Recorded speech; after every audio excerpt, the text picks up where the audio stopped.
For those seeking lore of things Russian, Ukrainian, or Soviet, this fellow will deliver and never, ever say niet. He's plumbed the world of the Chelnaki, selling vodka in Poland to earn a few dollars. Now he's living in the Wolverine state for those of you who are diehard U.S. state nickname scholars. Now Russians or Ukrainians, it said, make the best of friends, you know. Thus gladly we welcome Sergei Sputnikoff, host of YouTube's Ushanka Show. Anyway, good to have you on, Sergey. Thank you. You're listening to QUORUM Radio on AM 560 KLZ, Red State Talk Radio, and 24/7 on Spreaker. Glad to be on. It's great. So, listen, man, I've got so many questions to ask you. Let me just give people an intro. It's great to have you on QUORUM Radio, Sergey. For people who don't know who Sergei Sputnikoff is, I'll tell you all about him.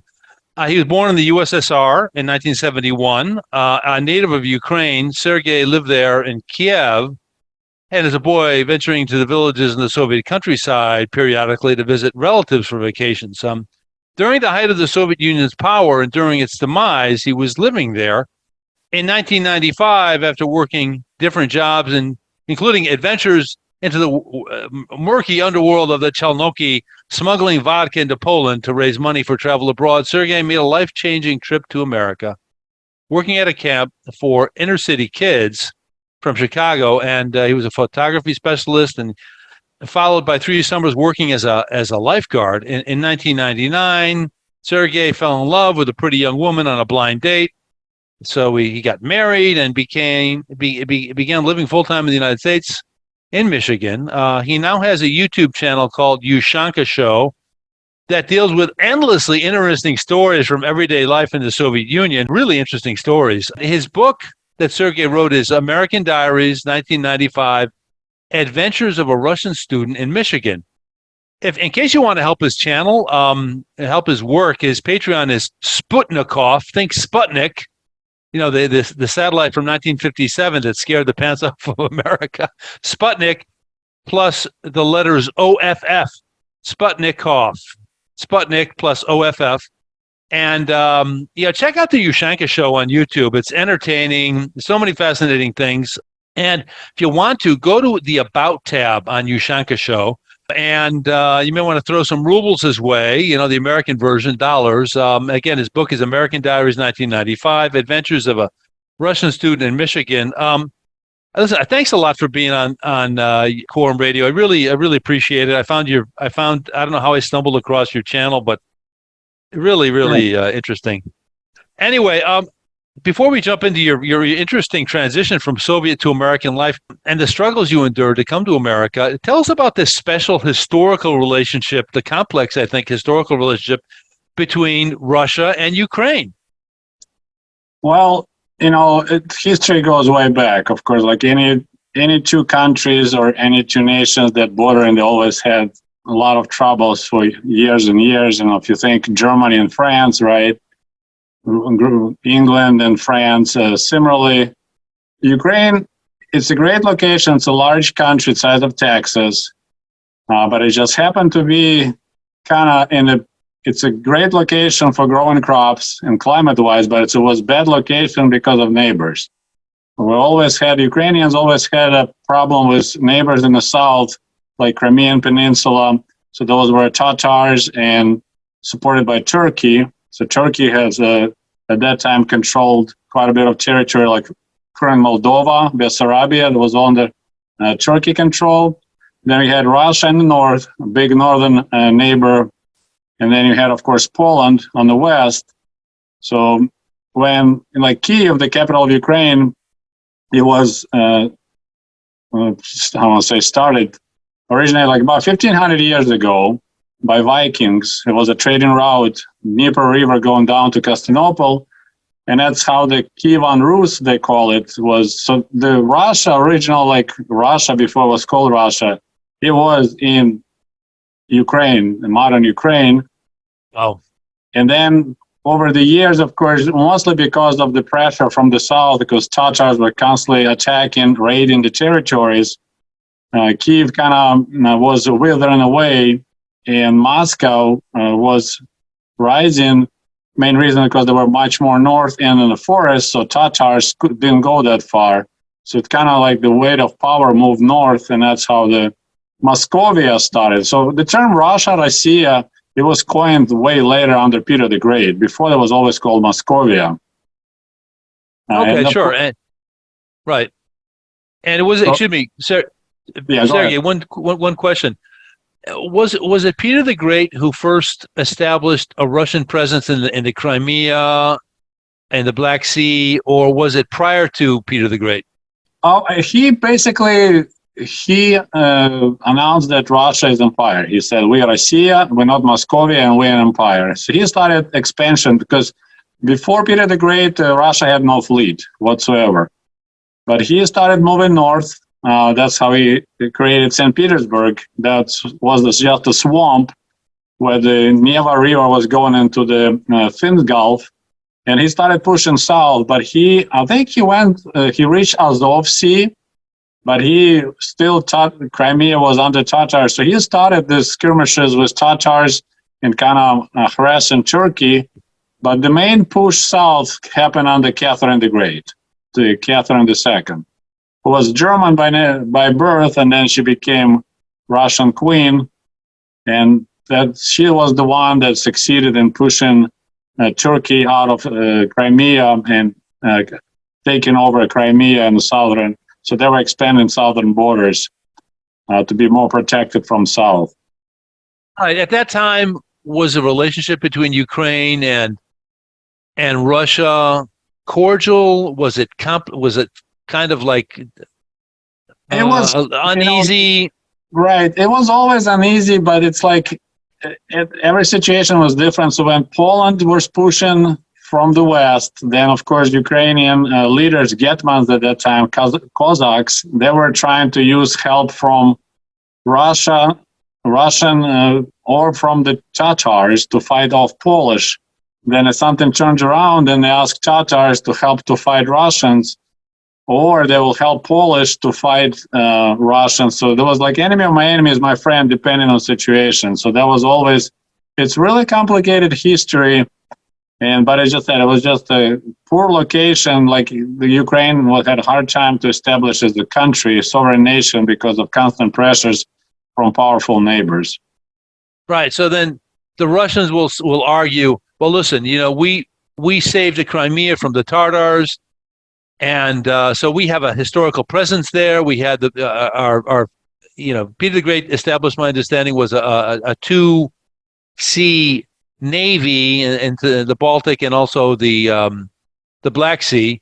And so, the Ukrainians will not agree with that. They'll say, well, wait a second, this is our country, right? So it's a complicated historical relationship. It must be, Absolutely. Well, if you think about it, Poland used to be part of Russia for almost 100 years. So Moscow at any time can claim, hey, Poland used to be our territory. So we are... Great point.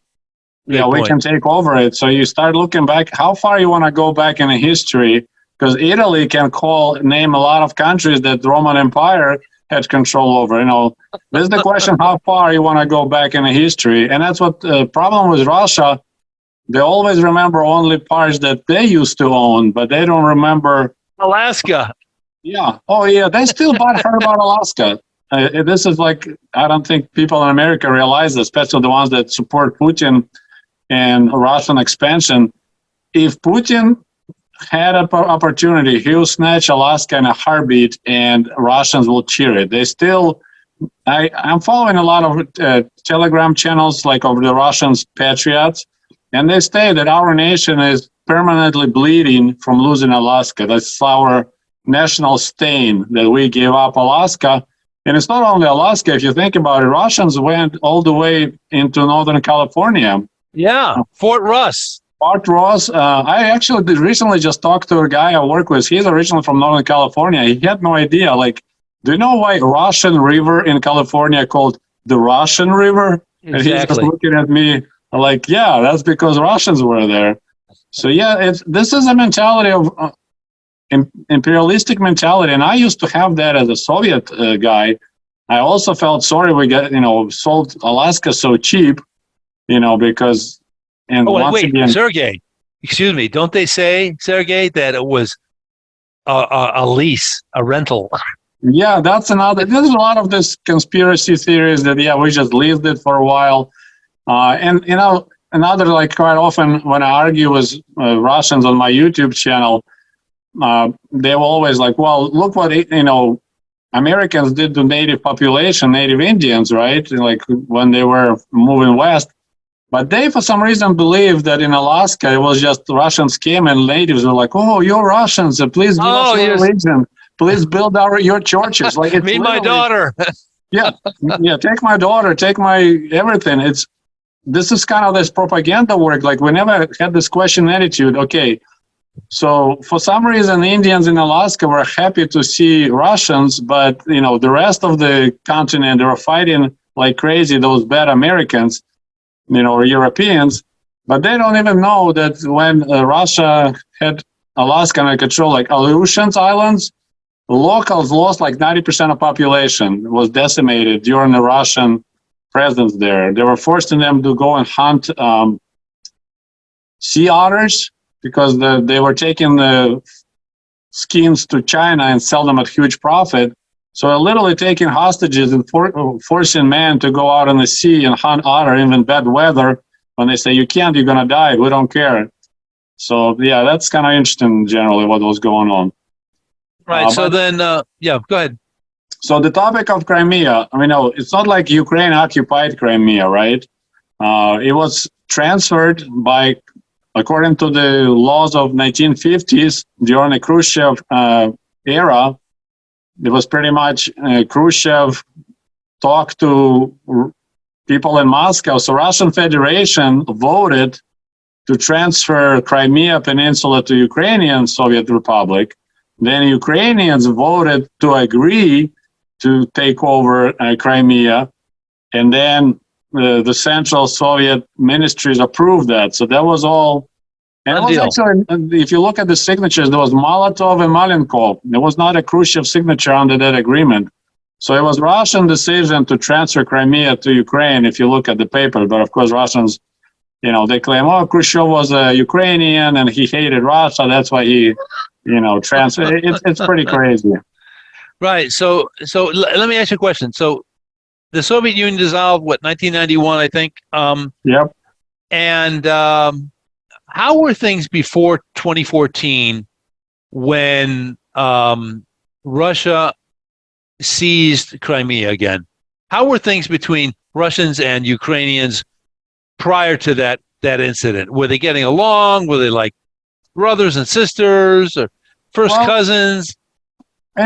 Ukraine was one of the most integrated republics, like when you talk about relations between Mother Russia and other republics. Well, Belarus, Slavic countries, because, Baltic states right away cut all the ties, like, okay, it was done with you, we could join in NATO. And that was the smartest thing that was possibly done. Unfortunately, the main problem was Ukraine. They kept re-electing former communists. And so they kind of, although we changed the colors, from red flag, we went to blue and yellow, the mentality and the government remained the same. They, like chameleons, they changed the color. They realized they can make good money. So the top communist of Soviet Ukraine became a president of Ukraine. Then they re-elected next president, Kuchma. That guy even couldn't speak Ukrainian. He was always... I'm not sure about his nationality. Was he Ukrainian Russian? But he could barely speak Ukrainian. And we elected him as the president of Ukraine. So Ukraine was always kind of this, like a yo-yo, trying to go west, but then always coming back east. And of course, I think the main problem, Ukraine sold, I don't say their soul, but kind of like that for cheap gas and oil. Because, Russia was supplying. And they pretty much like, if you stick with us, you will get it at discount way below world price. And that's what kind of, if somebody offers you Ukraine. Yeah, if somebody offers you cheap ice cream out of the unmarked panel van, you might want to think twice, do you want that ice cream? But that's what happened. Ukraine was taking Russian ice cream. And then when Russia started pulling Ukraine into the van, they're like, whoa, wasn't part of the deal. But for Russia, it always was. We're paying you with subsidies, so you stay with us, not with the West. Right. So we should, America should be careful about watching Alaska cut its royalties because Alaskans get royalties from the Alaskan state government. And I always thought about that, and I'd say, "Oh my, come on, man, that's like a socialist state." But I'm sure Russia would find a way to step in there. We have a lot of We have a lot of Russian Orthodox churches in Alaska. Oh yeah, absolutely. Well, So the that's funny a fl- fact, when Putin, when he created his party called United Russia, Единая Россия, which was a really smart name. We have a party that's called United Russia. How can you vote against United Russia? So similar picture, we will start our third party, call it United America, and then it's like, okay, you want to vote against United America Party? So that was a smart choice of name. So they promised initially that I'm planning to make a video about it. I found their old poster, and it says by 2010 or something, every Russian citizen will be getting royalty payments from our oil and gas sales. And it never happened, but they promised that they will pay everyone a chunk of money for selling, natural resources. So that's kind of interesting because they promised the same thing as Alaska does for years. Right. So, okay. So, and by the way, just curious, the thing with Fort Russ fascinates me. Is there some sort of an agreement that America can't go into Fort Russ, or is that just like an urban legend? I have no idea about it. Actually, I've never been there. I just know the name. I never seen it. I think I tried to search once. Supposedly, it's off limits. Oh, really?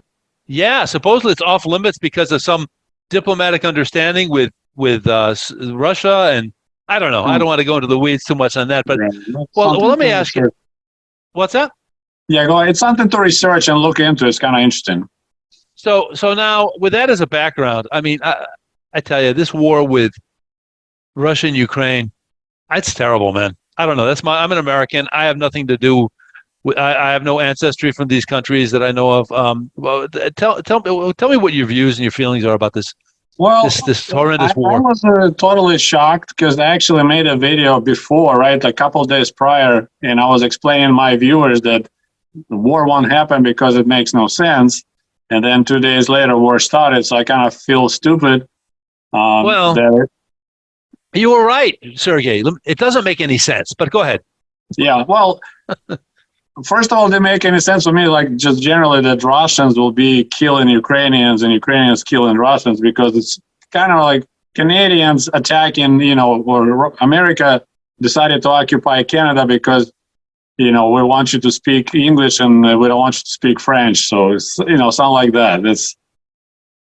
But my main, on the just military type of level, starting the war in the middle of the winter just makes no sense because, Ukraine in the end of February, it's only roads you can use. You can't go in the fields. Everything is soggy, snow is melting. So you'll be stuck to the main highways, which is easy to control by people who defend.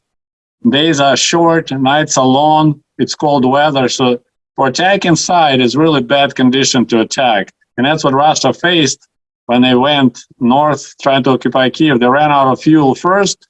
They were stuck on a highway, so it takes to destroy them easily. And then they ran out of food, and they end up evacuating the whole northern part. In the south, they had better success because there it was dry, so they can roll their tanks not only on the roads, but also on the fields. But yeah, that's... Now I'm looking back and I'm researching. It looks like it was imminent. It just, people were like me, I was just blind. I could never, growing up in the Soviet Union, I had many Russian friends, but this is what propaganda can do to people. And, for 20 years, he was working Russians to be ready to start the war. But you know what I was thinking? You mentioned it's like the United States and Canada going to war, but it's even worse, and I think this is an issue that deals with the impact of the war in February, March, April in Russia and in Ukraine, but especially in Russia, because the difference between America and Canada, I mean, I'm of Canadian descent because of a great-grandfather, and a great-great-grandfather was born in Canada. But for the most part, we're really two separate nations, and we're kind of friendly and all. We respect the Canadians a lot. It's a great country. But I understand that the Russians and the Ukrainians, they intermarried. They got jobs in Ukraine. They got jobs in Moscow, Leningrad. They went back and forth, and they just like integrated more and more and more. And so to the point where, they're very close because of relations and family and friends and jobs and memories, and it's really complicated. And it must have been. And then we see that with a woman on national TV with a sign. All right. Amazing. Well, but and that's a problem for Putin, isn't it? Well, the thing is how do you understand integration? You see, for Russians, there was understanding that Ukrainians becoming Russians. That was the whole. The integrations was for their understanding. Ukrainians are disappearing and they becoming Russians. But Ukraine has also had, since beginning of the last century, there was quite a complicated history. Large territory was under Polish control. And that part of Western Ukraine, it remained quite nationalist and remained its national identity, while Eastern parts, a lot of Ukrainians were sent to Siberia in the Gulag labor camps. A lot of Ukrainians went during the Soviet later to work in Siberia, making money in the oil rigs. So, and then a lot of Russians were actually sent to replace, especially like a lot of villages in the Eastern Ukraine, the Russian population, because Ukrainians died during the Holodomor of 1931-32, and there was just empty villages, and they just sent the Russians to take over. And I remember reading one interview, and the guy's like, I don't remember any starvation in Ukraine. My family came from Russia in 1933, and they just like choose any house and move in, and there was like whole village empty homes. And I was like, don't you understand? There's a reason why those homes were empty. And you claim, I don't remember any starvations. Yeah, because after everyone was gone. So that's that's another kind of part. But that's what I'm saying. Go ahead. No, I was going to say, Sergey, but I mean, do you think Putin was unprepared for the fact that people, I think, in both countries were like saying, "Are you out of your mind, man? This is," I mean, a lot of Russians, I think, were furious. They just thought it was like you. It's unbelievably stupid to do that. Well, he did a Crimea, and it worked great for him because, there was like a financial crisis looming in the Russian economy. So, sometimes you need a little war to kind of cheer people up. And it worked for him great. So he basically was counting on the same scenario, Crimea 2.0, that, just kind of we move our troops and take over without any fight. I mean, that was just basically that plan, because in a second, there was, columns moving of troops, and second wave, there was a riot police. He sent riot police right away into Ukraine with, shields and the rubber sticks just to calm down the population of the city. So he was so sure that Ukrainians won't put up a resistance. Riot police was going in the second lanes, and they got decimated because they knew how to beat up civilians. They didn't know how to fight. They had no weapons, so they got slaughtered by hundreds in the Kiev region. So he, for some reason, but when you're a dictator, you surround yourself with yes men. You don't surround yourself with people who can tell you the truth. It just exactly. It is what it is. So for 20 some years, he's in power for 24 years. There's the people who were born when he was president, and now they been drafted and they have to go and fight his war. So like the whole generation there, basically everything got stolen from them because that guy just was clinging to power. Yeah, I don't think the Russians had the slightest idea what the heck they were getting into. I mean, did you hear about, like, a few days before the invasion, a lot of Russian soldiers were like trying to get flirtatious with Ukrainian women, like saying, "Hey, man, we're going to be there in about a week. It's going to be a big party." It's that. He was prepared because if you look at the history after he became the president for the first time in 2000, he was steadily like destroying, any opposition, like mass media. He took over that there's a lot of journalists got killed year after year. But he was taking his sweet time because it didn't happen at once. He was working it for a long time to control the power, and then of course changing constitution, all that stuff. So it took him a while. Like, I don't know if he had originally planned like that, but one of my subscribers from Russia, he said, when Putin became a president in 2000, the very first thing he did, he changed the national anthem. So they had a Russian national anthem, and he said, I don't like it. I want Soviet music back. So they put different words, but the music is Russian anthem right now. It's a Soviet anthem. It's the same tune. But they just put, instead of the Great Soviet Union, they put the Great Russia, blah, blah, blah. And he said that, my subscriber said, when I saw Putin doing it, I realized I need to pack my bags and I need to leave this country because it won't end up really well. And I was like, wow, dude, you were so right. It just took 20 years. I mean, he's thinking like an emperor, Yeah, absolutely. And he wants to bring. Thinking he's a Stalin 2.0. So your family, you have a lot of family back in Ukraine, or are they now all over between Russia and Ukraine? My Ukrainian side, my parents stay in Ukraine, my brother. I mean, my family is not that large. I mean, I have like cousins and all that. But my direct family, my father and my brother, they live in Kyiv, capital of Ukraine, and my mother, my parents got divorced, so she wanted to move back to the village where she originally from. So I helped her to buy a house, and it just happened to be literally 20 kilometers from the border with Russia. So she's in northern Ukraine, really close to the border with the Russia, Ukraine, and Belarus. They have one point when they get together. Yeah, sure. And that's where she had. So their village got occupied like on the first day of war. Wow. How is your mother still alive? She's doing fine. It's actually that village in such a unimportant location that it was never affected. During the World War II, when Germans, they rolled by one way, then they rolled back the other way. And it happened exactly the same way with Russians. They rolled through on February 24th, and then 2 months later, they all threw back. They never seen a Russian soldier in that village, so they were lucky in that part. Lucky. Wow. Okay, good. Well, let's jump into, the period. First of all, give us an idea of the before and after. Russia, the Soviet Union falls. I think it was December 1991, and then you have the before it happened. There was obviously a period when things started to get really, really bad in Russia, I think under Gorbachev. And then you have afterwards, and those are like the 4 years before you came to the United States. Tell us about your childhood growing up in the Soviet Union. What do you remember?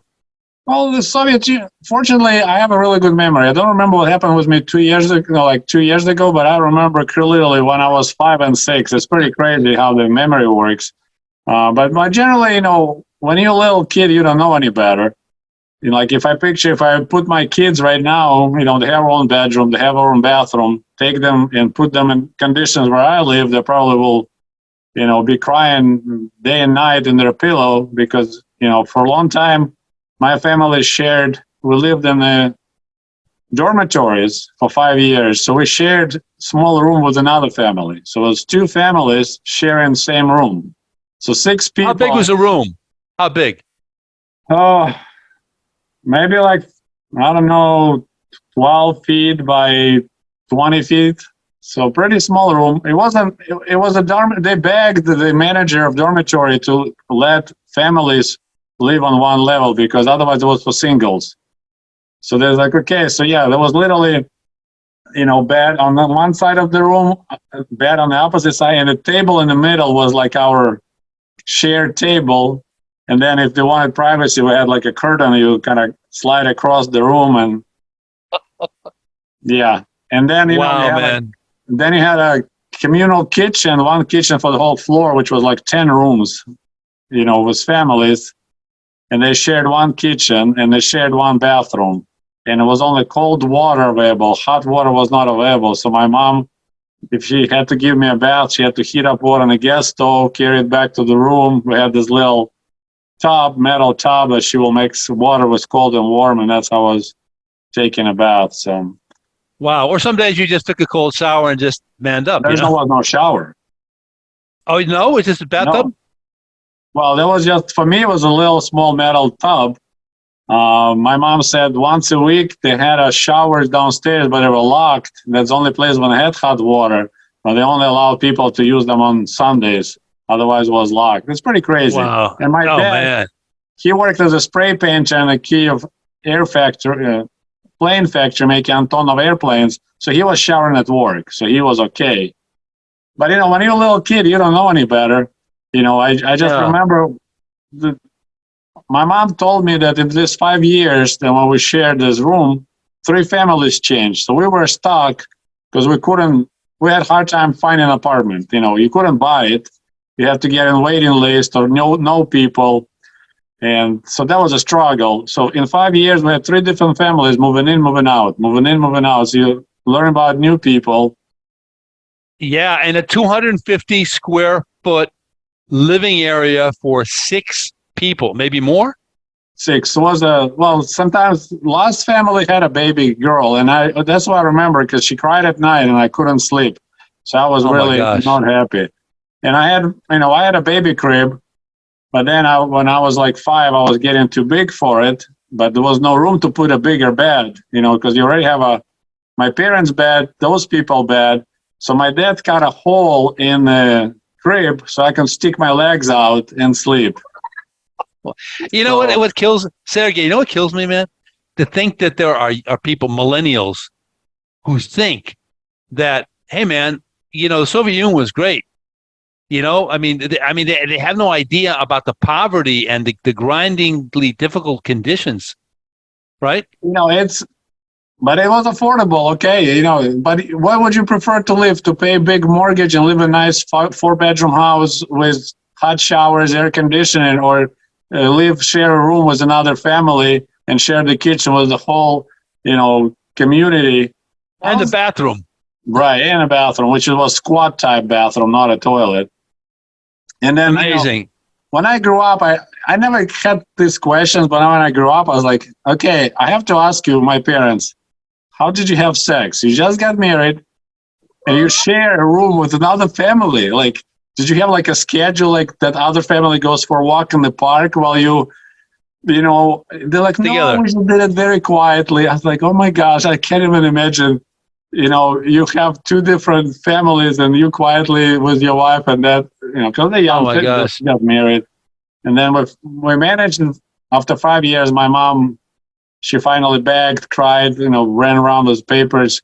So they gave her a little tiny room, and that was like a hotel. They call it hotel-style apartments. So it's a single small room, just like a hotel. And then you have a tiny kitchen and a bathroom. But it was such an upgrade after sharing a room with another family. Because that was for you, your family, right? Now it was only my family, yeah, but it was still very small.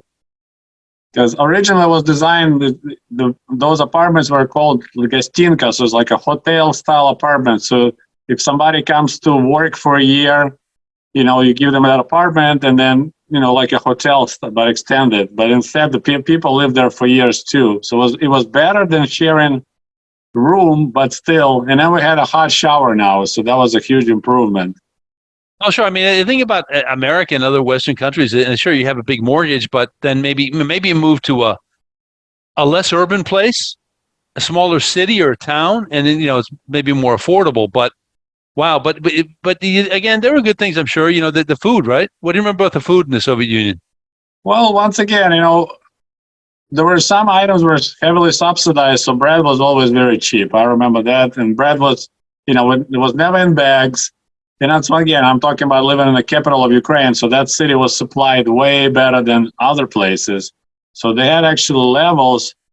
Like Moscow was supplied the best because that was the kind of displace of the socialism. So if any foreign tourists come in, they see of abundance. Then Kiev was like next level below. But then you go out in the country and they have just maybe cigarettes, some fish can for sale, and bread shows up 3 times a week.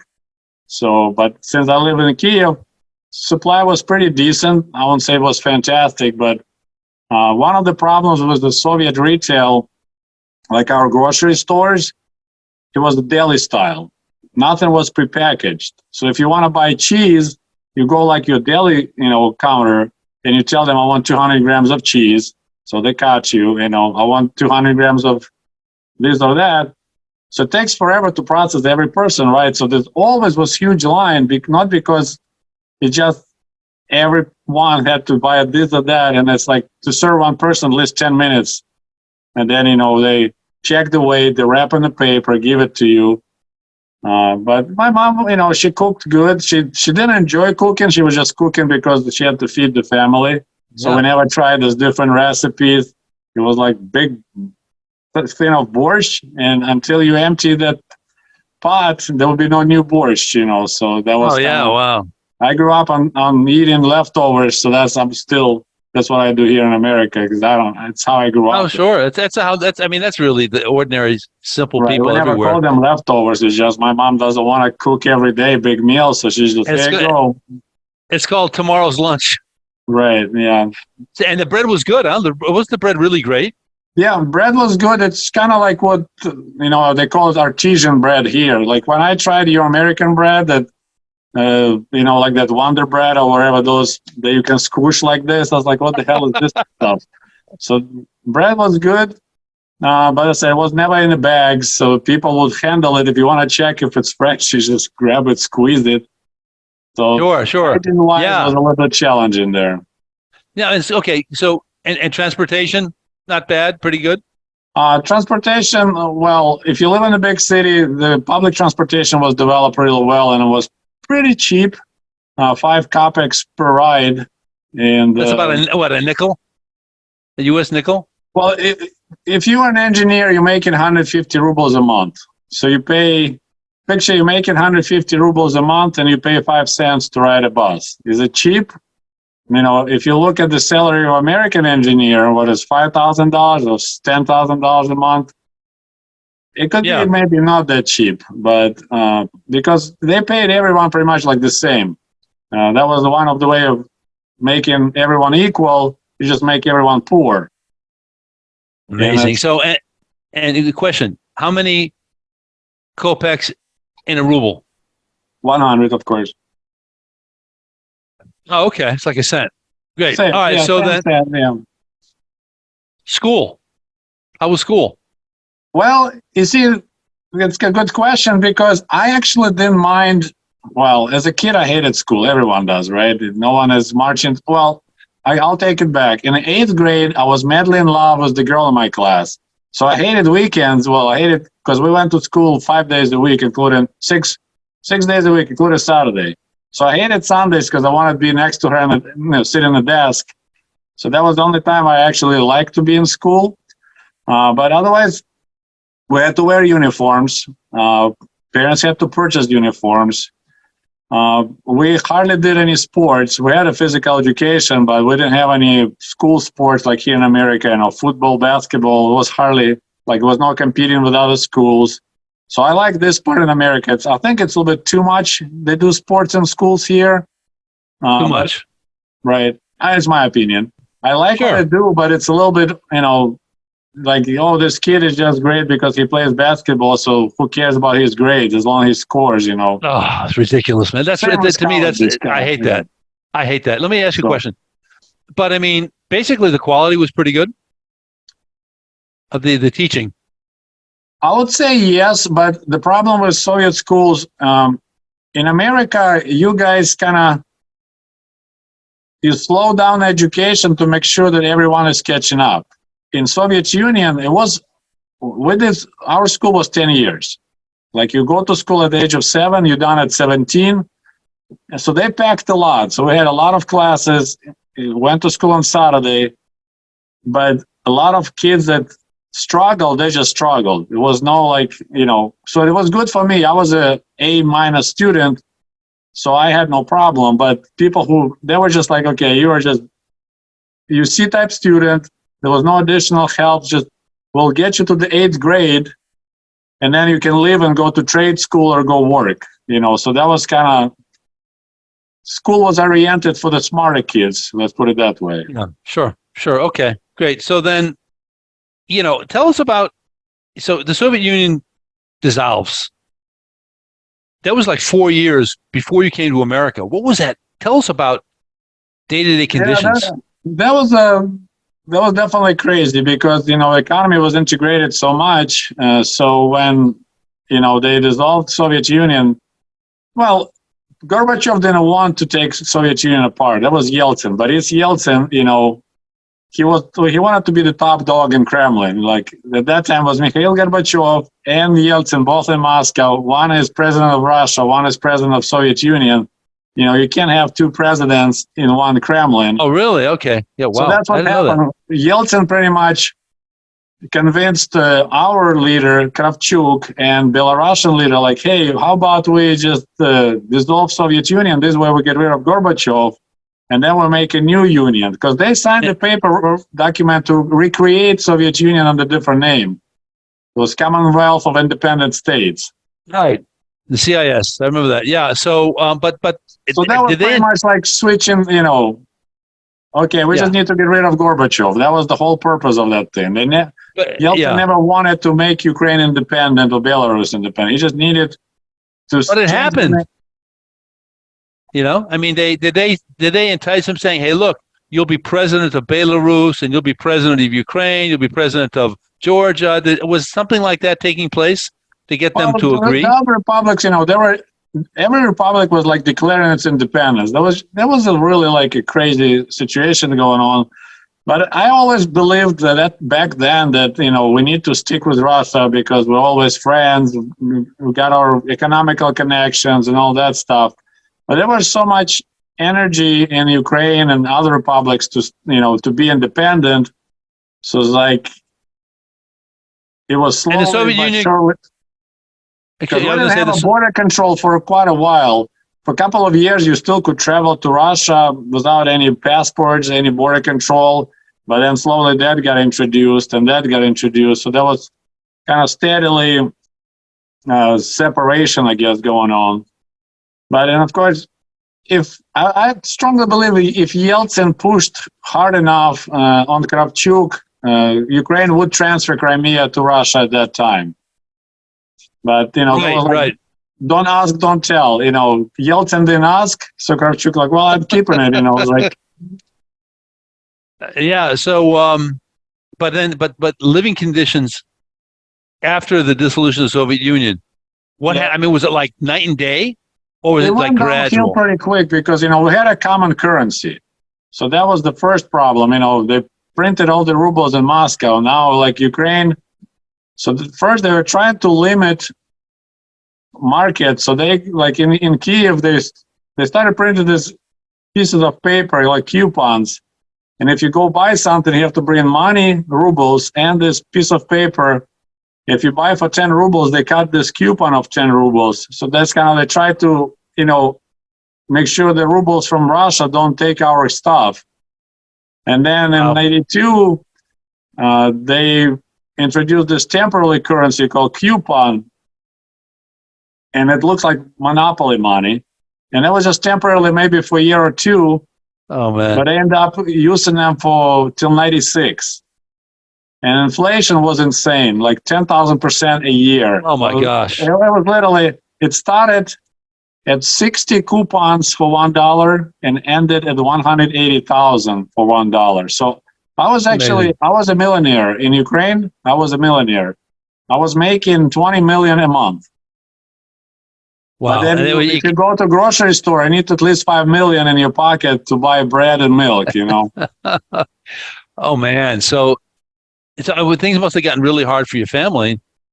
Well, they were lucky because of me, I could say. I was young enough and I was open-minded to see what to do. So I started making money, whatever I could find a way, like smuggling vodka to Everclear to Poland. That was, it's just the guy approached me like, hey, do you want to make $20? I'm like, yes, this is the famous Chelnoki phase of your life. Tell us about the shuttles. The life as a Chelnoki. Well, I was not a major guy. I was pretty much the mule. So, that was under disguise of tourists. Like we are tourists to go to Poland. So you load up like 2 bags full of vodka, was Everclear, kind of like the Royal spirits. For some reason, Really high. Like how? Excuse me. How much? What percentage of alcohol in it? Well, that one was like 96%. Well, you guys, 96%. So it's pretty Amazing. much pure. You can't drink it. You have to dilute it with water. But this guy discovered that there's a good margin if you bring it from Ukraine to Poland, smuggle it in, because Poland didn't want that happen because they had taxes, right? The dues. So he's like, yeah, I'll pay you $20. You just come with me on a train. I'll get you a passport for traveling out to other countries. I'll get you a visa. And you just travel with me on a train, all expenses paid. Your job is to be in charge of these 2 bags in the backpack full of alcohol. And there was like 4 of us total. And that was the first time I left the country. There was this smuggling trip. And that was, that was interesting. It wasn't successful, but I made $20. It was huge money at that time. I remember all my friends came to they want to see $20 bill. They never seen $20. Oh my gosh! So I was like this local celebrity. They're like, "Can I see your $20?" I'm like, yeah, check it out. Can I show it to my parents? Right. So I did 3 trips like that, but only first one was successful. We went all the way and delivered. After that, the customs. I'm not sure why they don't want to take the bribe. So they just like, yeah, you need to get off the train. You're not allowed to cross the border. So. Did they let you keep the but booze? I still made $20. Yeah. So. Okay. Yeah, but keep the booze and I still get paid. But the guy's like, okay, it looks like that thing is down. I can't do it anymore. I can't pay $20 to bring vodka back to Kyiv. But you need right. So but you needed more money because. Okay, what happened? There was this point where you started to really, really, really hustle to make money, and it was because you found out about this organization that you could become a worker in a inner city children's camp in the United States. Yeah, so bring us to that point, and then what you did to really bring together. How much money did you have to earn? Well, I didn't know the cost. It's just I'm one of those guys that always had money. Yeah. Like I never, there was like people, as long as they have some money, they run to the store. Okay, I want to look rich now, so I got to buy a leather jacket.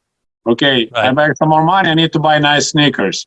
I was just stashing money away. So anytime I, find like somebody, I don't remember all details, but be like, hey, I'm planning to buy something and resell really quick, and I can make quick profit. If I borrow you $20, I'll give you back $21 in 2 weeks. Okay, sounds good. So I was doing that, and then a friend of mine like, hey, I found this company. They sell instant coffee, Nescafe, like wholesale company. Right. I figure out if we buy, couple big cases, and then we sell them on the street, on the street market, we can have this margin. We can make $5 a day each if we do that, or a couple dollars, depending on the day. So like, okay, but I need money to borrow your money to buy that coffee wholesale. So I started doing that with him. We'll go during the week, we'll buy a couple cases of this Nescafe, and then we'll go on the open air market, and we're standing on the street among other people and offering coffee for sale. And then, you sell it. Then you exchange your coupons to dollars. You take dollars back, buy more coffee, come back. And we're literally making maybe like 20 cents or 30 cents per can, and then you just try to get the volume. Our best day was we made $7 each, and I was like, holy crap, that's a huge money. Wow. So how long were you selling the Nescafe, Sergey? I don't know, a couple of years every weekend, like Saturday, Sunday. So you were hustling, man. I'm one of those guys that like I saw opportunity, I went for it, and I wasn't spending. So when this my friend noticed this advertisement for the Camp Counselors USA, they're hiring people from all over the world, to students to come to America and work in summer camps. We thought it was a scam first. And then the cost is $350. Like, oh, it's definitely a scam. But I had that money because I was earning, but I wasn't spending. I was giving my parents some money to make sure we have food and stuff. But otherwise, all that hustle. Wow. So then, so you're making about $4 a day, right? $3-4 a day with selling the coffee? My main job as a junior engineer, I was making $6 a month. Oh my gosh. But I was hustling on additional stuff, whatever I could grab my hands on. I said, like, loaning people money at interest. At that time, people were doing traveling, going to Turkey, buying cheap jeans, bringing jeans back, selling them. So I was charging 5% a month. Okay, I'll give you $100. You give me 105 in the first day of next month. So I probably could be super rich if I grew up in America with that attitude, but I happen to be in Ukraine. So well, right. But I mean, so you were making. You had the salary, the official salary. That was but that was the other ways that there'll be a friend of mine. I remember one. He's like, "Hey, I have this guy that we went to school together, and he is now in military, and he just has a big, 100 rolls of toilet paper that he stole, and he's looking for someone to buy it. So if I'll buy it and resell it, okay, if it was just $50, bring me back $55. So all kind of things, whatever. Oh man, that's amazing. So then you're pulling like $5 a day, right? Doing all your whatever I could. Yeah, I didn't count, but that was going on. So fortunately, when this opportunity came, I was ready for it. I was studying English on my own, and I was making money. So this opportunity, you have to have good English, and you have to have money to pay. I didn't have to borrow from anyone. I think at that time, by '94, I had like $400 saved. Wow, that was amazing. So then I came to America with $50 in my pocket. I paid $350, pretty much all my savings, because they said, you pay $350 to participate. We'll find you a camp. If you pass the interview, we make sure you're good English and all that experience with kids. We'll find you a camp. We'll pay for your tickets. And then while you're in the camp, they'll pay you $350 back. So the whole summer, all you're going to get is $350. So it was $350. $350, yeah. So basically it was a free trip to America. You pay $350 in Kyiv. You go to America for free, you work, you get $350 back, so I was like, okay, that sounds a good deal. I wish I could make more money, but I know also in America they pay $5 an hour whatever jobs, minimum wage. So maybe while I'm there, I'll find something else. Maybe I'll sell some Nescafe coffee on the street of Detroit. Who knows? Oh, it's funny, man. You work on the street of Kyiv, we might work on the streets of Detroit. Who knows? So that's hilarious, man. So it's fun. That's something to share with you. You see the mountains behind me? Yeah. That's a picture, but I don't live in the United States anymore. I live in Peru. Oh, no. And I'm American, but I live in Peru, and that approach, that entrepreneurial approach at a small level, exists here in Peru. It's amazing, and I've done the same type of stuff.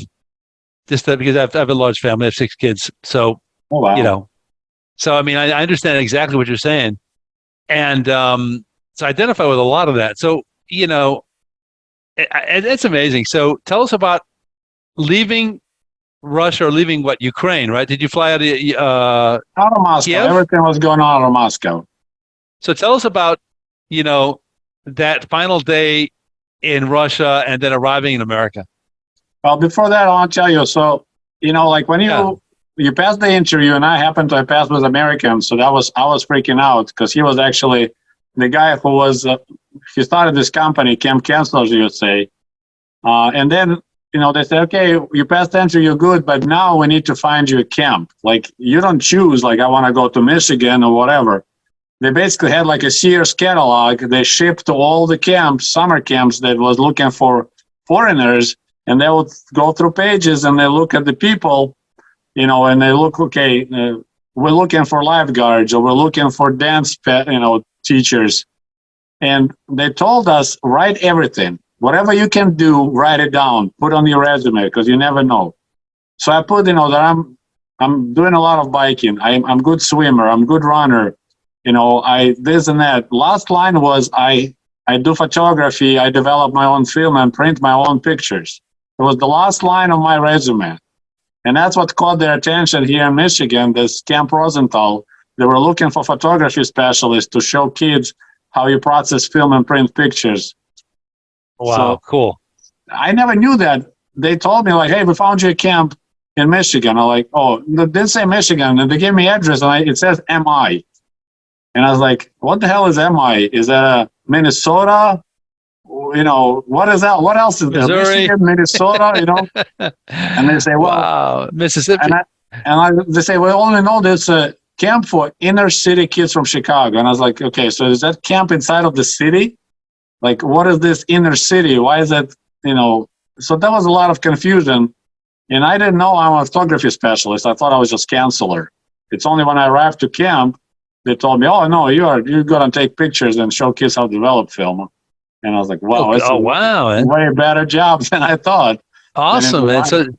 So that's what you did for that. Was it like one summer you did that? 1995, summer 1995. Yeah, I was teaching kids how to take photos. But then I quickly realized they don't care about history of, the whole photography, who was the first person. But they really enjoyed to develop, I don't know if you ever seen develop picture. Oh, sure. No, my brother did it. Yeah. When you put in a developer and you see the picture, that was like, wow. Oh, it's incredible, man. So yeah, that was cool. A good experience. You turn the red lights, it's dark. All the kids all freaking out and check this out. And you put it in and it's just, so that was a wow.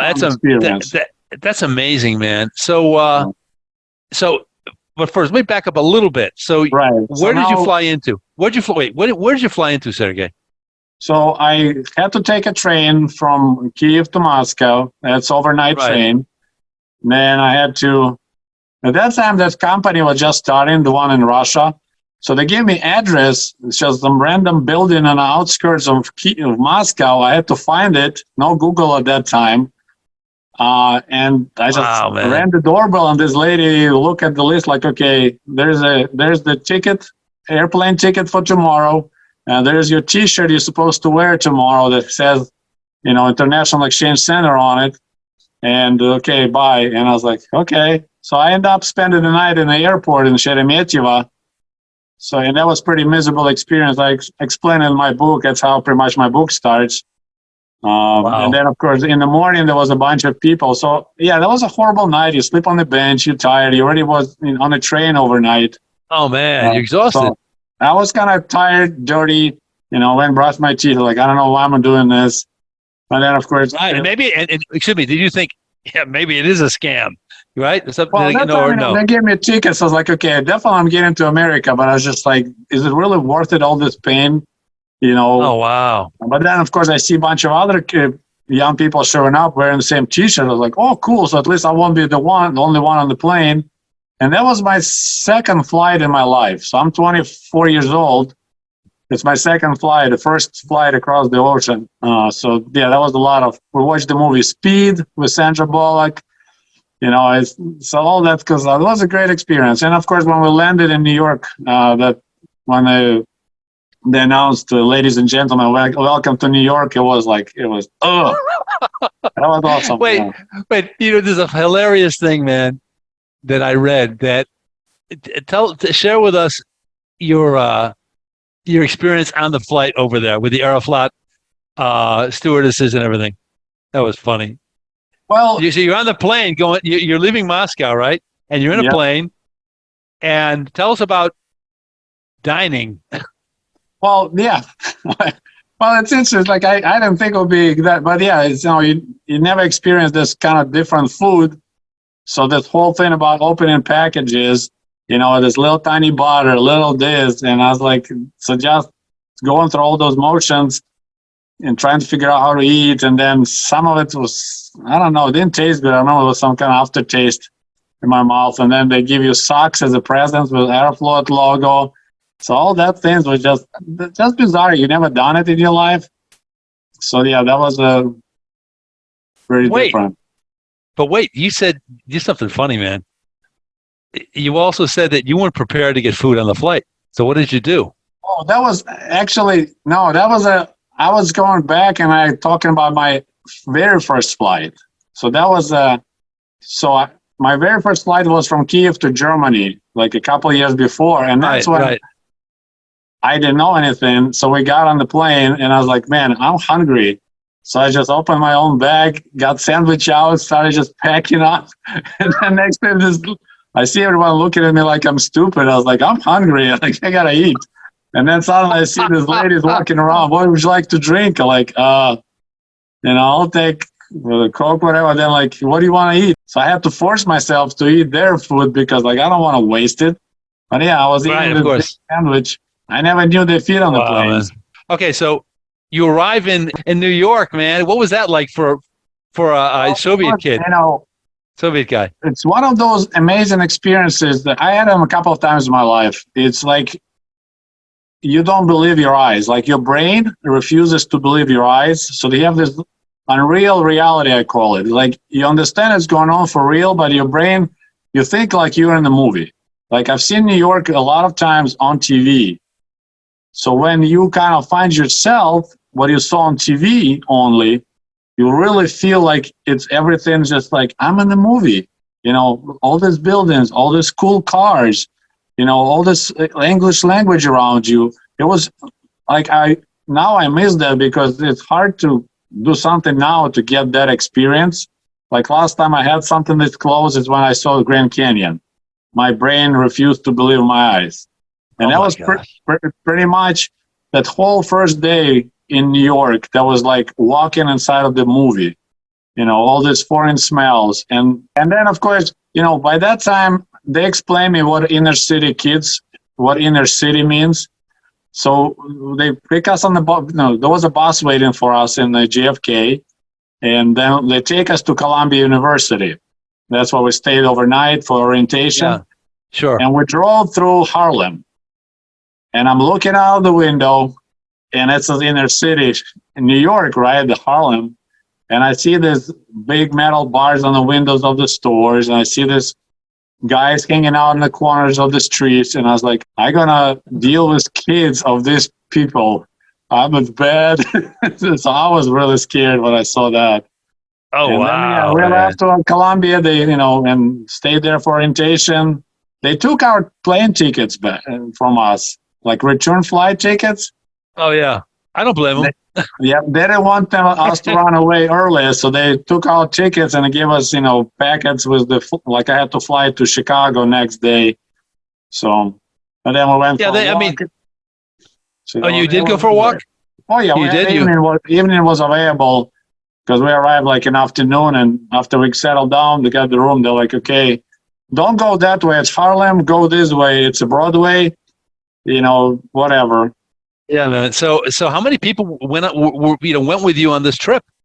Well, it was probably a total of 30 people, like Russians, Ukrainians from Kazakhstan, from every republic of Soviet Union. And we went for a walk. It was like probably while we were on the flight, we were talking, and I found out there was a couple other girls that also were going to the same camp with me. So that's we kind of got together and we went on a walk together, kind of exploring. But we were afraid, so we just kind of walked Broadway a little bit and back. We didn't venture too far that night. Amazing. So then the camp. So the camp was in Michigan, right? Correct. Yeah. So tell us about the camp, the kids, the experience. Well, it was pretty wild because, I saw America through TV, and even as much as Soviet propaganda was still, you see like most everyone has a car. There's some nice houses sometimes. They try to show you only bad parts on Soviet TV, lines into the unemployment offices. Oh, look, there's homeless people on the streets, but you still kind of can catch glimpses here and there. So I had a kind of impression that it'll be kind of cool looking summer camp. And it was just, I didn't realize that America, a lot of time it's popular, just have it basic, you have a plywood cabins and then you have a shower separately. So that was kind of idea of summer camp. You go to the, primitive lifestyle, no glass on the windows. So, but when we arrived, I grew up in Kiev. We hardly had any black people around. So just a couple of students from Africa. And when we arrive at camp, like really late at night, we get out of the van and I look around and everyone is black. And I was like scared. It just, I don't know why, but it just, you get this whole stories about gangsters and, ghetto thugs. And then you get out, it's like. How many? So like hundreds of kids, right? Well, we had at that time was no kids yet. We came and first week was just training, all that stuff. Because everyone's supposed to know how to do CPR, So the first week we had no kids. It was just the counselors from Chicago and us. So everyone from Chicago was black. They look different. And it was just, we walked in this room. There's a couple of guys playing basketball. There's a big boombox thumping rap music. The other guys sitting playing cards, just like a jail movie, you see. And I was like, I think I made the biggest mistake of my life. He's like, I'm now in a Harlem neighborhood, man. Yeah, and I was like, I hope I'll be alive tomorrow morning. Then they like, okay, this is your room. I walk in and there's a bunk bed. There's more black dudes, rap music. They'll sit in there, rocking on. So yeah, it was amazing. So the then first night was I just kind of fell asleep. They didn't have any sheets, no blankets ready for us. So I just rolled my jacket as my pillow, and that's how I fell asleep. Just rap music, shaking the walls. I was like, yeah, that was the biggest mistake of my life. Oh, well, so what were the other? So what were the other people saying? Were you with mostly guys, girls, mixed? What? Well, the room was, of course, all guys. But next day, you started like, oh, you saw more white people. And then I found out there was another Russian guy, like, dude, he already came to camp before and working again, Andre. So he kind of explained, hey, you're fine. They're not going to do anything, just forget those old stereotypes. It's different. So then it's like slowly I started, learning the ropes. And of course, it's kind of not nice way to say, but if you're never around black people, they all look the same to you. And the same, I think, for the, like a lot of Asians. We say the same thing. We say the same thing about Asians. Asians, yeah. Like you can tell the difference between Korean or Chinese, but, or Japanese, and they'll get upset that you call them Chinese. Like, I'm not Chinese. So that was my problem is like I couldn't recognize people for a while. About a month, they all look the same face. Like, why are you talking to me? I just talked to you 5 minutes ago. Oh, you're a different guy.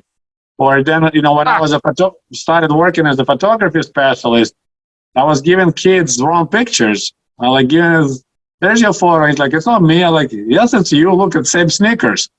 So that was pretty bad that I'm like, okay, I just got to give this bunch of pictures and you guys pick yourself, find yourself, because I couldn't figure out this. Wow. It was amazing. The same. It was pretty wild. So how long was the camp? I was middle of June till middle of August, so 2 months. Wow. So then, and were you working like 7 days a week, or what was it like? Pretty much. Usually was 2 week sessions. So they come in on Monday morning, Monday noon, and they stay over the weekend till the next Friday. And then you have a weekend off, then another. So that was basically 4 sessions, 2 week sessions. So every other weekend we had off. How old were the kids, Sergey? Starting from like 7 and up to 15. Were they well behaved or crazy or just the whole mixed? Well, they respected if you were tall, loud, and scary looking. And that time, I worked out a lot. So I had no problem dealing with kids because they were, especially, they heard my accent. So I started spreading a rumor that I'm Arnold Schwarzenegger's younger brother. Here, cool off. Take your toy back to the carpet. Take your toy back to the carpet. Take it back! Hey, now remember, I can break your neck like a chicken's. You're mine now. You belong to me. So that was kind of... that earned me a lot of respect, and they will bring their friends hey, tell him I need your boots and your clothes and your motorcycle. So I'm like, I need your boots. And they're like, oh, wow, you are Arnold's brother. Like, I told you. So, saying kids, I'll be back. And they're like, oh, so yeah, for me, it was not enough. But girls were complaining that the kids were ignoring them because, they talk like didn't present authority. All right. So they pretty much respected the guys, but the girls, they didn't do too well. Yeah, that was harder for them. But generally, yeah, I had no problems. It was just definitely a different experience. What I remember, my attention was I paid when I talked to kids. Like sometimes I was a specialist. I lived separately from kids. I had my own little A-frame. But once in a while, when the counselor has a day off, night off, they'll tell me, hey, you need to watch Apache 3. Like our village was called Apache. And you have to take them to have a dinner, bring them back to cabin, play, whatever, then put them to bed. So on one rainy day, they were all stuck in a cabin. So I just started, talking to them, drawing, and I noticed they all saying my mom and her boyfriend, my mom and her boyfriend. And I was like, don't you guys have fathers? So that kind of caught my attention that most kids didn't have fathers. They all say my mom and her boyfriend, or, I stayed with grandma. And it's like, what's going on here? So that was kind of that's shocking. weird, huh? Yeah, because back really home, weird. at least in Kyiv, all my friends, we all had full families. There was not a single guy I know that mom was divorced and they have a father. Maybe it was stepfathers, but I never remember anyone saying like the whole talking about your parent as the boyfriend of my mom. It just sounded so wrong. Oh yeah, sure. And so then, so did you stay in touch with these kids? I mean, since then, have you maintained any friendship or contact with these? No, they were just coming and going. So it's they'll recognize me next year because I came for 4 years. So that was pretty much it. 4 years you went every summer? Yes. 95, Wow. 96, 97, 98. Well, wow. So then, yeah, go ahead. Well, this is what happened. So, I came to camp, everything's good. And then first session is over, 2 weeks by, it was one session training. So no kids, we're just doing CPR, all other stuff. And one day, the guy said, okay, there's nothing going on because we have all our lifeguards will be passing American lifeguard test. We had a bunch of guys from Australia, and I was a photography specialist. And I was like, how much is this test? And they're like, well, camp is paying for it. I was like, do you care if I'll try to pass the test? Because I know I'm a pretty decent swimmer. They're like, oh, yeah, the camp director would love to have any additional lifeguards. So, yeah, go ahead. Awesome. We'll pay. Wow. And that was one of the best decisions I made that summer. Instead of hanging out and doing nothing that day, I spent all day in the lake. They make you swim holding brick in your hand. They make you like drag other person, learn all the CPR stuff. Then they made everyone to swim across the lake and back. It's like almost a mile. I was the last. Really? Back because all those Australians, they were like fish in the water, But I made it, and I got my certification as American lifeguard. So guess what? Next summer, they're like, oh, we want you as a lifeguard. We can find somebody else to do photography. But I passed it, and that was the best decision that I made. Instead of doing nothing that day, is actually going and trying. I was like, I wasn't sure I'll pass, but I was like, yeah, go ahead, try it. And so then after first summer, I was a lifeguard. But what happened after the first session with kids was over, they told us to go to the office, you'll get paid. And I was surprised because they told me you'll get paid in the end of summer, $350. And I go in and they give me a check. Well, they give me a piece of paper. I don't know what it was called check at that time. And the piece of paper has my name and it has this really strange amount of money. And I was like, what is it?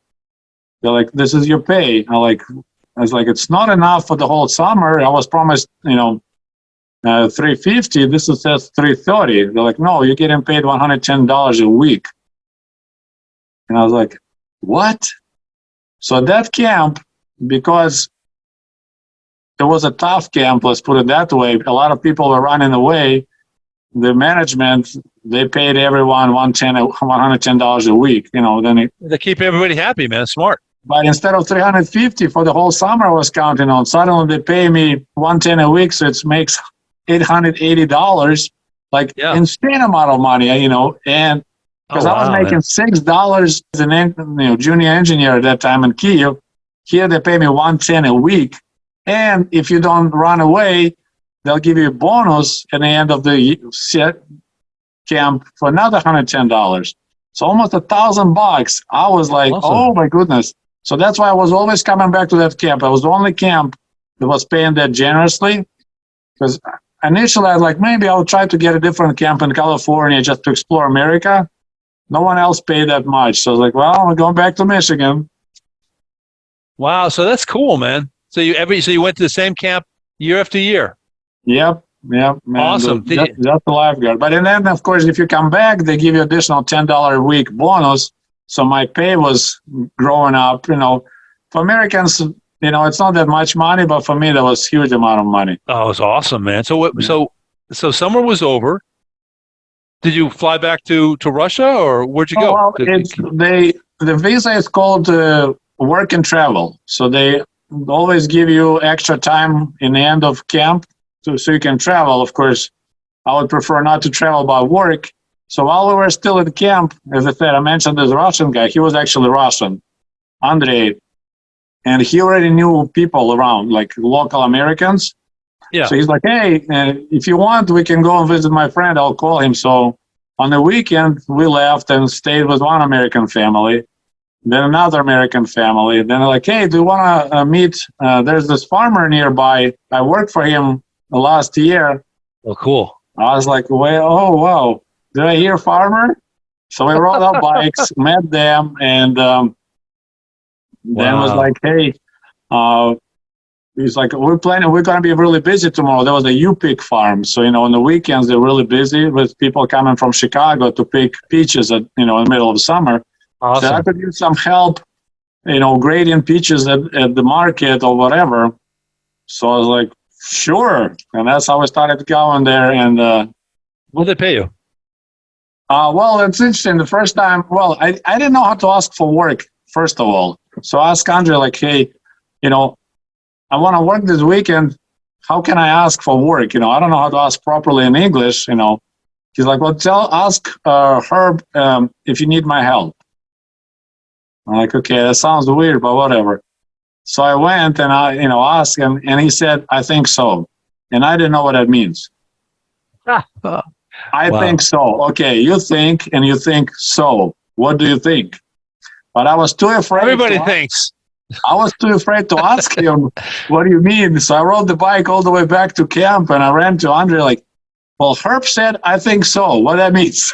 It's funny, man. He's like, yeah, you're doing a job. I'm like, oh, thank you. So, that's great, man. So what did they pay you per day? $5 an hour. And you worked how many hours? Daylight, whatever was daylight, pretty much. Like 12 hours. It was like, 12. Well, 10, 11 usually. So when the summer was over, when we both got job at the farm, we moved there. And, you get up at 7, you start at 8, and then you work till 6 o'clock, 1800. Amazing, man. And then if it's busy, they had a big order. Somebody wanted to buy a truckload of plums. So they're like, okay, we need, 10 crates of plums, you get it till you can see them. So you just work till 7:30, whatever.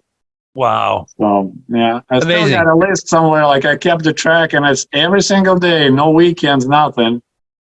So I worked pretty much from middle of August till the end of October, every single day, I think except one day. Or if it's raining, you can't work. Oh, wow. That's but I made an amazing story. Great. So then after you did that, at some point each year, did you have to go back to Ukraine or Russia? Or visa is over, and you have to return, yeah. So then that's amazing. So you come back there and you're like the celebrity, right?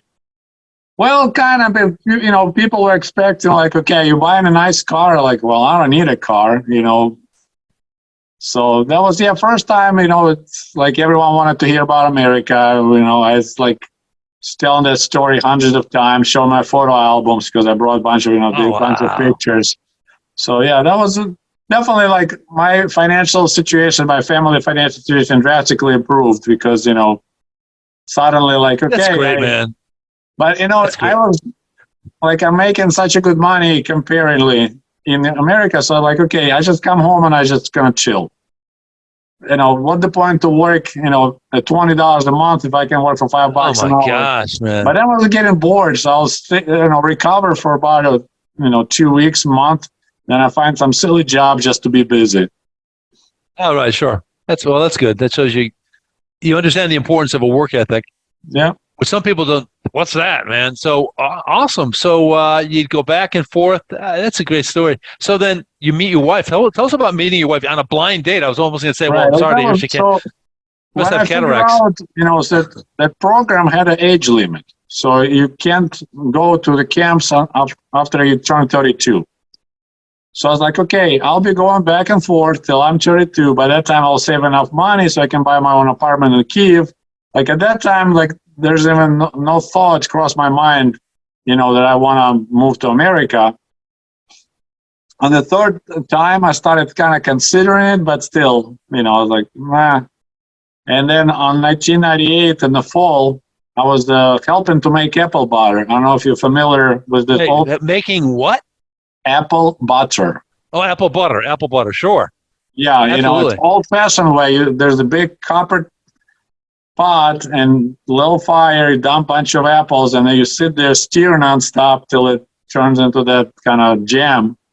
Right. So that's what I was doing every day. They gave me this job. I would just sit there and entertain you pickers, and all that stuff. And the farmer's daughter-in-law approached me, and she's like, "Hey, would you be interested to go on a blind date?" And I was like, "I don't know what that means."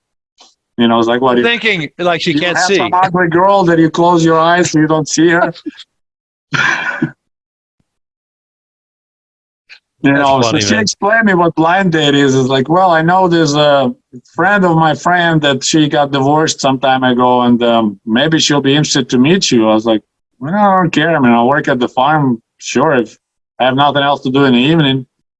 So that's how, and then I didn't hear for a while nothing, because when my future wife, friend asked her, like, hey, there's this guy who works at the farm that Monica thinks maybe you want to meet him on a blind date. My wife was just laughing, like, yeah, I have nothing else to do in my life, to just dating some illegal migrants that work at the farm, probably barely speak any English and probably have no car or nothing, So first time she heard about me, she just wanted nothing to do with it. And then she said one day she woke up and she's like, you know what, I'm going on a date. So she called friend called friend. We got the blind date set up, and that's how we met. And 6 months later, we got married. Oh, so then at that point, you could stay in the United States legally, or do you have to go back and come back or return? No, so, yeah, you get married and then you start paperwork, and so that's my story. It's incredible, man. So Ushanka Show. Let's talk about Ushanka Show. When did you start the channel? It's a blast, man. I love it. Thank you. I love it. Well, I started YouTube. I have a Russian channel on the Russian language, and then I just noticed that when I went to work, and sometimes if it's slow, people just sit down and they call it BSing. Yeah. And they talk about sports. They talk about So once in a while I'll chime in like, hey, back in Soviet Russia, and I'll tell part of like what we did, and I see everyone just stops and they're like so interested. Yeah, they didn't know, because they're like, cool. I was like, what? You didn't know about this? Oh, you didn't know about that? So I decided, what? Looks like there's a lot of knowledge is missing, and I know all this stuff, from firsthand experience. So I decided, okay. And initially, I don't know if you watched my very first videos, I was kind of not taking it seriously. It was more like not a comedy, but kind of like, making fun, a little thing. But then just these people started signing up and asking all these serious questions. How about this? How about that? Wow. And I realized there's this giant gap of knowledge that people have no idea about, like everyday life. They knew some propaganda, they knew Western propaganda, but they didn't know how the Soviet people lived. So I was like, well, I have a lot of photos and I remember really good. So that's how it's all started. Wow. Yeah. So it's great. And so how long have you had the channel, Sergey? 5 years, maybe. I honestly even don't keep track of it. About 5 years, I would say. How long did it take to get monetized? Well, it's kind of interesting because when I started first YouTube way back in 2006, I just wanted my parents to see videos of my kids, their grandchildren. And that time was a dial-up. So I was making really quick, 30 seconds video and uploading. And then I'm like, well, I'll do something else. And then YouTube sent me an email. That was back in the day. Hey, would you like to get monetized? So it wasn't like I needed to get qualified. I was so early in the game. Wow. They actually asked me if I want to be monetized my video. Amazing. It's 2006. So I would love. That's amazing. I would love to see that letter. What is that? I'd love to see that. I don't know if I kept that email, but it's called grandfather in, right? Kind of thing. Yeah, so exactly. I was getting monetized status before they started setting up limits, like how many subscribers you need to have, all that. So mine was pretty much from get-go, from those early videos. And then, of course, branched out and do Ushanka and all that. So, there's monetization is great, but it's also bad because it's like YouTube constantly pushing you in your back in a specific directions because they're like, hey, look, you made this video and people watching it more and you're making more money. You need to make more videos. Oh, look, this guy's making this type of videos and they really popular. Why don't you make this type of videos? Like, in essence, I find kind of frustrating because I don't want to chase money. I don't want to chase views and clicks because there's so much important information to share that won't bring me any money. There's quite a few videos I recorded. YouTube like, yep, we're not monetizing that. You're talking about Jewish people. Or you're talking about racism, we're not monetizing that. You're making, I won't say, my living is not dependent, fortunately, on YouTube, so I can afford to do what I want. Because if Right. I'll be just listening to what YouTube tells me to make, I'll be making all the videos about Soviet TV, from this thing, just trying to milk that popular topic. But there's so many important critical topics that YouTube won't pay anything because it's a sensitive topic, These stories. So let me ask you, because you've mentioned, I've listened to some of your videos, and a lot of your videos, they're not monetizing, Sergey, are they? I would say not a lot, but quite a few. Like I said, and it's like important topic of racism in the Soviet Union. Like people will think we were just like, hugging and kissing each other, no matter what nationality. And I'm like, no, it's not true. I made the video, and they're like, yeah. Advertisers not interested in advertising on this topic. Like, I understand they're not, but, I have to cover it. Let me tell you about a friend. I have a friend. I call him Vladimir, and he's Colombian. I used to live in Colombia.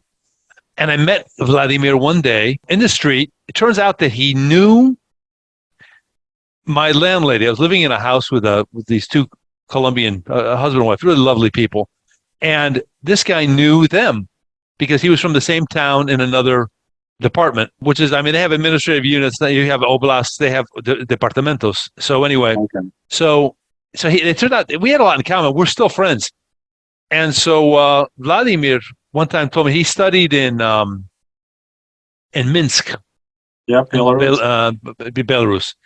And so he studies in Minsk, and he told me these stories about how there was these African students, and there was a party, and apparently one of the African students raped a white Russian girl or Ukrainian girl, and the Russians went in there. They freaked out. They had a riot. They were throwing these black students from Africa off the building, like off an 8-story building. They were killing them. This stuff happened, right? Oh yeah, absolutely. It's that's why I made my videos. Like, once the African students started showing up in like Kiev and Moscow, that's when the tension started. But it's really got ugly. Once you see the black person dating a white girl, that's when it's just like all the breakers start tripping. There's something about this male ego, like you can't touch our white girls or something. I don't know. Like guys, like the Russians or Ukrainians, they're okay, if they can start. They don't want to date a black girl. They want to try have sex with a black girl. But don't you dare the black guy try it with a white girl. So that was, yeah. Well, the thing about it is that I think the way they were thinking was that here's the Soviet Union. They bring all these foreigners in, and all of a sudden we have to compete with them for our women? No. Right, yeah. No, Boris. Yeah. So, who knows? Sometimes, it could be a situation when it was done on a mutual agreement, but then somebody discovered, to protect her name, she would just say, well, no, I didn't want to have sex with him. He raped me. Those things happened in the United States way back, when they were lynching some guys for raping white women. But in reality, they were, they wanted, they both of them agreed to it, right? Right, but then they got caught. So no, that was so impossible. So in Kiev we had some, but not as many in Moscow. Like Moscow had quite a few, and they also had riots there too in Moscow, kind of on the same topic. Right. So then, were riots taking place in the 1980s too? Well, it was a lot. I know for sure at least one riot was actually the black student got killed. And there was a riot on the black guy's part. The students marched to the Red Square, and it like was the law that we have to stop racism and all that stuff. But of course, it was all squashed and hush-hush. But it was that way. So somebody killed, maybe for dating a white girl or for other reasons. And another reason, because we were so poor, people who are coming from Africa, they actually were rich because they'll bring jeans, they'll bring other foreign goods, they could sell them and make a lot of rubles. So they were like not just black, but they're rich black. So now the white guy feels really not cool because, this girl want to date the black guy because he has a cool stuff, and they just feel, there's this macho factor too. Of course, yeah. Right. So then the Russian girls were interested in the black guy with jeans and sunglasses. Right. And all of a sudden, girls, they go after like, oh, I can get cool jeans and, dating a guy, who cares? Ladies usually more like open in that department for some reason. So then so let me ask you, what's next for Ushanka? And by the way, Ushanka, what does that mean? This is a fur hat that a lot of Russians, Ukrainians wear. It's Ushanka. Ushi, it's ears in Russian, ushi. So when you flaps down to cover ears, it's Ushanka. And I just thought it's kind of sounded Ushanka Show, kind of. I said that's good. Interesting name. That's what I thought. So, and it's kind of like a symbol of Soviet era, like everyone was very much. Ushankas. We associate those hats with Russians, right? So that's, I guess, was a good pick. So yeah. So what's next? What's coming up next for Ushanka Show? Oh my goodness. There's definitely no danger of running out of topics because I'm thinking like, okay, I'm probably done and there's more coming up. So planning to there's several books that I'm doing reviews, like Black on Red by Robert Robinson. I kind of do my perspective on that. I'm almost done writing my second book, so that's will be ready in a month or less. What's the topic, Sergey, for your second book? Second book? Well, you're on the radio, but you can see it here. So this is the Russian cover. Right. Oh, wow, you got a Russian version. Okay, oh, cool. Right. I write books in Russian first, then I translate myself into English. So my second book will be, it's American Diaries 1996. So it was 1995. This is my second trip to America in 96. So awesome. Okay. Lifeguard, when I fell in love in camp, and then going to California. Yeah. So that's cool. My second book, and I look a little bit more mature. You feel like. Yeah. I mean, you had blonde hair, man. I mean, really blonde hair. It's amazing. Yeah, that's from the sun. Yeah, bleached me really good. Right. Well, listen, folks, check out American Diaries 1995, Adventures of a Russian Student in Michigan.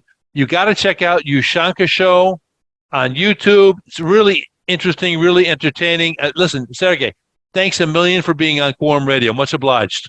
Sure. Thank you. That was a lot of fun. You're listening to QUORUM Radio on AM 560 KLZ, Red State Talk.